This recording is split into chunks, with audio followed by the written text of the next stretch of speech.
আমরা যদি খেয়াল করি যে আমরা আমাদের সমাজে কুকুর বিড়াল দেখলে কি করি বলেন তো? রাস্তাঘাটে কি করি?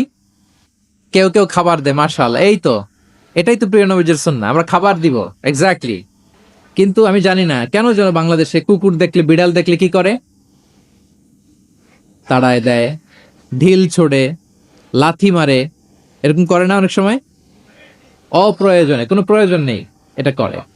এবং সবচেয়ে মজার ব্যাপার হচ্ছে মাঝে মাঝে দেখা যায় যে জোড়া লাগা কুকুর যদি দেখা যায়, যে একসাথে দুটো কুকুর, তাদের প্রজননের কারণে তাদের একটা বিশেষ ঋতুতে বিশেষ সময়ে তাদেরকে এটা করতে হয়, এক অদ্ভুত কারণে মানুষ মানে ক্ষিপ্ত হয়ে ওঠে তাদের প্রতি। কিন্তু আমাদের তো মানবিক হওয়া উচিত ছিল, কি বলেন? আশরাফুল মাখলুকাত বলে আমরা নিজেদেরকে দাবি করি। আমাদের কি করা উচিত ছিল? ইগনোর করা উচিত ছিল, let them do there job, overlook করার দরকার ছিল।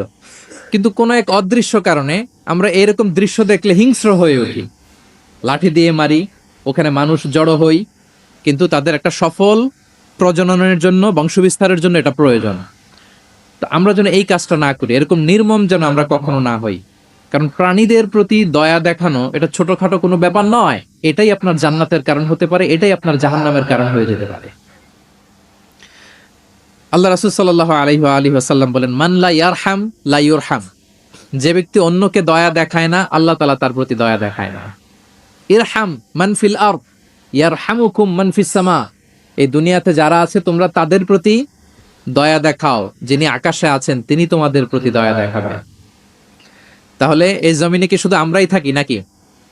না পশু পাখি প্রাণী এগুলোও থাকে? এদের প্রতিও যদি আমরা দয়াদ্র হই, মমতা দেখাই, করুণা দেখাই, আমাদের প্রতিও দয়া দেখাবে কে?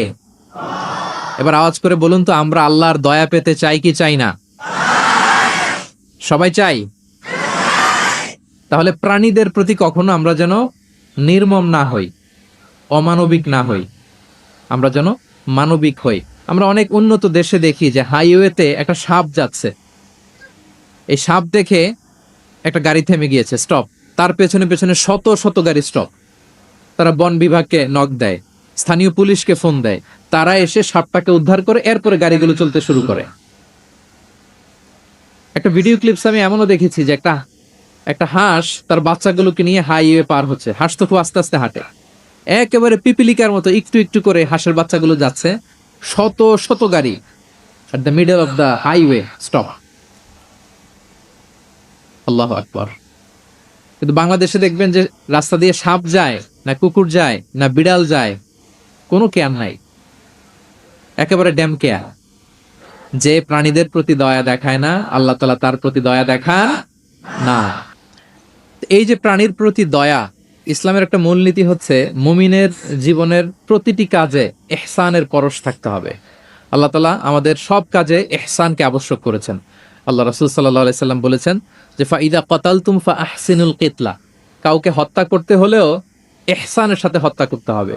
ধরুন যে অপরাধের কারণে আদালত কর্তৃক সাব্যস্ত হলো যে একজন মৃত্যুদণ্ড প্রাপ্ত আসামি, তো তাই বলে কি আপনি যা ইচ্ছা তার সাথে করতে পারবেন? তার নাক কেটে ফেলা, কান কেটে ফেলা, তার অঙ্গহানি করা, এলোপাথারি ছুরিকাঘাত করা করতে পারবেন না।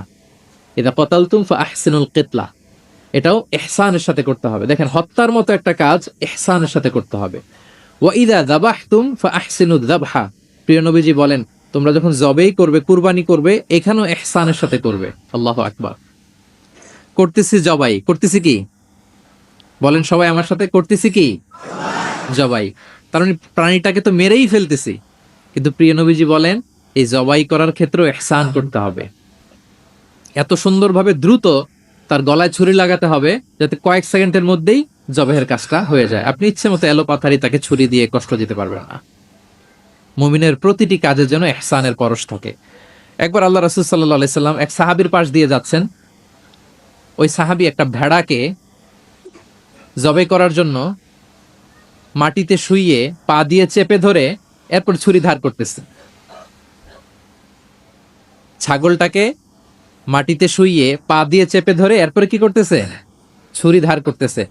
আর প্রাণীটা এই ছুরি ধার করার দৃশ্যটা দেখতেছে। আল্লাহ রাসূল সাল্লাল্লাহু আলাইহি ওয়াসাল্লাম তাকে ধমক দিলেন, শাসালেন, বললেন তুমি তো এটাকে দুইবার জবাই করে ফেললে, একটু পরে তো জবাই করবে, এখনই তো জবাই করে ফেলতেছো, তুমি কি আগে ধার দিয়ে নিতে পারলা না? জবাইয়ের আগে তুমি কি ছুরিটাকে ধারালো করে নিতে পারলা না, শার্পেন করে নিতে পারলা না? এভাবে আল্লাহ রাসূল সাল্লাল্লাহু আলাইহি ওয়া আলিহি ওয়াসাল্লাম সব সময় প্রাণীদের প্রতি তিনি দয়া দেখিয়েছেন। এবং তিনি বনি ইসরায়েলের একটা ঘটনা বলতে যেয়ে তিনি বলেছেন যে একজন প্রস্টিটিউট লেডি, ব্যভিচারী নারী, যার জন্য জাহান্নাম বরাদ্দ ছিল, কিন্তু একটা তৃষ্ণার্ত কুকুরকে পানি খাওয়ানোর কারণে আল্লাহ তাআলা ওই পাপাচারী নারীকে জান্নাত দান করেছেন। সুবহানাল্লাহি ওয়া বিহামদি। তার জন্য জাহান্নাম ছিল অবধারিত, কিন্তু একটা তৃষ্ণার্ত কুকুরকে পানি পান করার কারণে তাকে জান্নাত দিয়েছে কে? আল্লাহ সুবহানাহু ওয়া তাআলা। তাও কেমন একটা প্রাণীকে? কুকুরকে। আমরা গুরুত্বই দেই না। সামান্য একটা কুকুরকে দয়া দেখানোর কারণে আল্লাহ তাআলা এই জাহান্নামী নারীকে জান্নাত দান করেছেন। আমরা যদি আল্লাহ রাসূল সাল্লাল্লাহু আলাইহি ওয়া আলিহি ওয়াসাল্লামের পুরো বায়োগ্রাফিটা একটু স্ক্যান করি, সংক্ষেপে দেখার চেষ্টা করি, তাহলে দেখব যে তিনি বড় ছোট, নারী পুরুষ, শত্রু বন্ধু নির্বিশেষে সবার সাথে খুব অমায়িক আচরণ করতেন, চমৎকার আচরণ করতেন। এবং রাসূল সাল্লাল্লাহু আলাইহি ওয়াসাল্লামের এই চমৎকার আচরণে মুগ্ধ হয়ে অনেক ঘোরতর শত্রু তার বন্ধুতে পরিণত হয়েছিল। সুবহানাল্লাহি ওয়া বিহামদি। এবং এত ভালো আচরণের অধিকারী ব্যক্তিত্ব হয়েও তিনি আল্লাহর কাছে দোয়া করতেন যে আল্লাহ, আপনি আমার দেহটাকে, আমার দেহ সৌষ্ঠব, আমার দৈহিক অবয়ব যেরকম সুন্দর করেছেন, আমার চরিত্রটাকে, আমার আচরণটাকেও আল্লাহ আপনি সুন্দর করে দিন। এত সুন্দর আচরণের অধিকারী হওয়ার পরেও তিনি বলতেন আল্লাহুম্মা হাসসানতা খালকি ফাহাসসিন খুলুকি, মানে হে আল্লাহ, আপনি আমাকে দেখতে যেরকম সুন্দর বানিয়েছেন, আল্লাহ রাসূল সাল্লাল্লাহু আলাইহি ওয়াসাল্লামের চেয়েও দেখতে সুন্দর কোনো মহাপুরুষ কি পৃথিবীতে এসেছিল? এত সুন্দর মানুষ হওয়া সত্ত্বেও তিনি আল্লাহর কাছে দোয়া করতেন, আল্লাহ, আমি দেখতে যেমন সুন্দর, আমার আচরণটাও যেন তেমন সুন্দর হয়। আপনারা আয়নার সামনে দাঁড়ালে এই দোয়াটা পড়েন? আয়নার সামনে দাঁড়িয়ে এই দোয়াটা পড়তে হয় যে আল্লাহুম্মা হাসসানতা খালকি ফাহাসসিন খুলুকি, আল্লাহ, আমাকে দেখতে যেরকম সুন্দর বানিয়েছেন, আমার আচরণটাও আপনি সুন্দর করে দিন। এবং আল্লাহ রাসূল সাল্লাল্লাহু আলাইহি সাল্লাম তিনি ইরশাদ করেছেন, দুটি জিনিস মানুষকে সবচাইতে বেশি আল্লাহর জান্নাতে প্রবেশ করাবে। একটি হচ্ছে তাকওয়াল্লাহ, আল্লাহর ভয়, আর একটি হচ্ছে হুসনুল খুলুক, সুন্দর আচরণ। রিপিট, আমি আবারও বলছি, দুটি জিনিস মানুষকে সবচাইতে বেশি আল্লাহর জান্নাতে প্রবেশ করায়। একটি হচ্ছে আল্লাহর ভয়, তাকওয়াল্লাহ, আরেকটি হচ্ছে সুন্দর আচরণ, হুসনুল খুলুক। এখানে বলা হয়নি যে নামাজ মানুষকে বেশি জান্নাতে প্রবেশ করাবে, রোজা প্রবেশ করাবে, যাকাত করাবে, হজ করাবে, এমন কিছু বলা হয়েছে না, বরং সুন্দর আচরণ মানুষকে বেশি জান্নাতে প্রবেশ করায়। আমরা অনেক সময় ইসলামের এই এসেন্সটা ধরতে পারি না। দেখবেন যে খুব নামাজি কিন্তু খিটখিটে মেজাজের লোক, খুব নামাজি স্ত্রীর সাথে খারাপ আচরণ করে, খুব আল্লাহওয়ালা প্রতিবেশীর সাথে ঝগড়াঝাটি, খুব নামাজি মানুষ কলিগের সাথে সম্পর্ক ভালো নাই, এরকম লোক আমাদের সমাজে আছে না নাই বলেন? তার মানে ইসলামের যে ট্রু এসেন্স এটা ধরতে পারে নাই।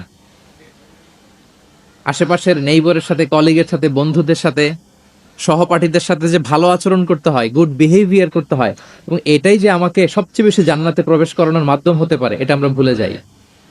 প্রিয় বন্ধুরা, আমরা যেন এই ব্যাপারটাকে ছোট মনে না করি। সবচেয়ে বেশি জান্নাতে মানুষকে প্রবেশ করায় তাকওয়াল্লাহ, হুসনুল খুলুক, আল্লাহর ভয়, আরেকটা কি? সুন্দর আচরণ। অনেক ছোট ছোট বন্ধুদেরকে আমি দেখতে পাচ্ছি অডিয়েন্সের মধ্যে, আমরা আমাদের সহপাঠীদের সাথে, বন্ধুদের সাথে ভালো আচরণ করব তো আজকে থেকে? হ্যাঁ, সাউন্ড খুব অল্প হয়েছে, আমি শুনি নাই, আরো জোরে করবো কিনা? ইনশাআল্লাহ আমরা ভালো আচরণ করব, এবং আমার সহপাঠীদের সাথে, বন্ধুদের সাথে ভালো আচরণ, এটাই আমাকে জান্নাতে প্রবেশ করাবে ইনশাআল্লাহ। বলি সবাই। একটা চমৎকার হাদিস দিয়ে আমার মূল আলোচনা শুরু করি। আল্লাহ রাসূল সাল্লাল্লাহু আলাইহি ওয়া আলিহি ওয়াসাল্লাম তিনি বলেন, আনা যাঈমুন বিবাইতিন ফি রাবাদিল জান্নাতি লিমান তারাকাল মিরাআ ওয়া ইন কানা মুহিক্কান। প্রিয় নবীজি বলেন যে আমি ওই ব্যক্তিকে জান্নাতের আঙ্গিনায় একটা ঘরের সুসংবাদ দেই যে তর্ক করার সময় নিজের সঠিক, সে হকের উপর আছে, এটা জেনেও সে তর্ক করে না। তর্ককে, আর্গুমেন্টকে, ডিবেটকে স্যাক্রিফাইস করে যে না, আমি ঝগড়ায় যাব না, যদিও সেই সঠিক। এরকম স্যাক্রিফাইস যে করে জান্নাতের আঙ্গিনায়, তাকে আমি একটা ঘরের সুসংবাদ দেই। এরপর প্রিয় নবীজি বলছেন, অবি বাইতিন ফি ওয়াসাতিল জান্নাতি লিমান তারাকাল কাযিবা ওয়া ইন কানা মাজিহান। আর আমি ওই ব্যক্তিকে জান্নাতের মাঝামাঝি স্তরে একটা ঘরের সুসংবাদ দিচ্ছি যে ব্যক্তি কৌতুক করেও মিথ্যা বলে না। He was kidding, he was joking, but he never tells a lie. মজা করতেছে, জোক করতেছে, কিন্তু জোকের মধ্যেও সে কি করে না, মিথ্যা বলে না। তাকে জান্নাতের মাঝামাঝি স্তরে আমি একটা ঘরের গ্যারান্টি দিচ্ছি। এরপর আল্লাহ রাসূল সাল্লাল্লাহু আলাইহি সাল্লাম বলতেছেন, ওয়াবি বাইতিন ফি আ'লাল জান্নাতি লিমান হাসানা খুলুকা। আর আমি এট দ্য ভেরি হাই, মানে পিক অফ দ্য প্যারাডাইস, জান্নাতের একেবারে সর্বোচ্চ স্তরে একটা বাসভবনের গ্যারান্টি ওই ব্যক্তিকে দেই যে অন্যের সাথে ভালো আচরণ করে। মানে হাসানা খুলুকা, যে তার চরিত্রটাকে সুন্দর করেছে, যার আচরণটাকে সুন্দর করেছে, যার আচরণটা অমায়িক আচরণ, মাধুর্যপূর্ণ আচরণ, ওই ব্যক্তিকে আমি at the highest peak of paradise, জান্নাতের সর্বোচ্চ চূড়ায় একটা বাসভবনের গ্যারান্টি দিচ্ছি। আল্লাহু আকবার। তাহলে আমার আশেপাশে যারা আছে তাদের সাথে ভালো আচরণ করা, গুড বিহেভিয়ার করা, এটা ছোটখাটো কোনো বিষয় নয়, এটা অনেক গুরুত্বপূর্ণ একটা বিষয়। কিন্তু আমরা অনেক সময় এটার গুরুত্বটা বুঝতে পারি না, এটাকে ছোট করে দেখি। তো সম্মানিত বন্ধুরা, আমরা দেখব যে আমাদের প্রিয় নবীজি অন্যের সাথে কিভাবে আচরণ করেছেন। তিনি শিশুদের সাথে কিভাবে মিশেছেন, প্রাণীর প্রতি ওনার নবীজের আচরণ কেমন ছিল, শিশুদের সাথে কেমন ছিল, নারীদের সাথে কেমন ছিল, সাহাবাদের সাথে কেমন ছিল, কর্মচারীদের সাথে আচরণ কেমন ছিল, নিজের স্ত্রীদের সাথে কেমন ছিল, প্রতিবেশীর সাথে কেমন ছিল, যুদ্ধবন্দীদের সাথে প্রিয় নবীজের আচরণ কেমন ছিল, ভিক্ষুকের সাথে আচরণ কেমন ছিল, এমনকি যুদ্ধের ময়দানে শত্রুদের সাথে প্রিয় নবীজের আচরণ কেমন ছিল। এই 10টি পয়েন্টে দ্য এক্সাম্পলারি প্রফেটিক বিহেভিয়ার এই শিরোনামে আমরা কিছু কথা আজকে শুনবার চেষ্টা করব। আমি কোন টপিকটা ধরে ধরে আগাচ্ছি আলোচনার এই জায়গায় এসে, এটা তো সবার কাছে ক্লিয়ার না? ক্লিয়ার সবার কাছে? ওকে, লেটস মুভ অন, আমরা আগাই। আমরা শুরুতে একটু দেখার চেষ্টা করি যে পশু পাখি প্রাণী, এই প্রাণী জগতের প্রতি প্রিয় নবীজির আচরণ কেমন ছিল। প্রিয় নবী যে প্রাণীদের প্রতি খুব দয়াদ্র ছিলেন, তার বায়োগ্রাফিতে, জীবনীতে এরকম অসংখ্য নজির পাওয়া যায়। কারণ আল্লাহ তাআলা তাকে রাহমাতাল লিল আলামিন, ওমা আরসালনাকা ইল্লা রাহমাতাল লিল আলামিন, have sent you as a mercy for the entire universe। আল্লাহ বলছেন, আমি গোটা বিশ্বের জন্য, সবার জন্য আপনাকে ব্লেসিংস এন্ড মার্সি করে প্রেরণ করেছি। হি ওয়াজ এ মার্সি ফর অল, সবার জন্য তিনি রহমত হয়ে এসেছিলেন। মানুষের জন্য যেমনি রহমত, ম্যানকাইন্ড, জিনদের জন্য তিনি রহমত, জিনকাইন্ডের জন্য, ইভেন অ্যানিমালস, প্রাণীকুলের জন্য তিনি রহমত হয়ে পৃথিবীতে এসেছেন। মানুষের প্রতি তিনি যেমনি দয়া দেখিয়েছেন, প্রাণীদের প্রতিও দয়া দেখিয়েছেন। ছোট্ট একটা হাদিস দিয়ে শুরু করি। আমরা রাসূল সাল্লাল্লাহু আলাইহি ওয়াসাল্লামের এই এক্সাম্পলারি প্রফেটিক বিহেভিয়ার, এটা থ্রু দ্য লেন্স অফ সিরা and through the lens of সুন্নাহ, সুন্নাহর পরতে পরতে, রাসূল সাল্লাল্লাহু আলাইহি ওয়াসাল্লামের সিরাতের পরতে পরতে আমরা দেখবার চেষ্টা করব যে তিনি কেমন আচরণ করতেন সবার সাথে। একবার তিনি একটা খেজুর বাগানে প্রবেশ করলেন মদিনাতে। তো প্রবেশ করার পর তিনি দেখতে পেলেন যে দূর থেকে একটা উট কান্না করে করে রাসূল সাল্লাল্লাহু আলাইহি ওয়াসাল্লামের কাছে ছুটে আসছে। একটা উট কান্না করে আসতেছে। রাসূল সাল্লাল্লাহু আলাইহি ওয়াসাল্লামের দেখে অত্যন্ত দয়া হলো, মায়া হলো যে উটটা কেন কান্না করতেছে, এত এত বেশি কেন কান্না করতেছে।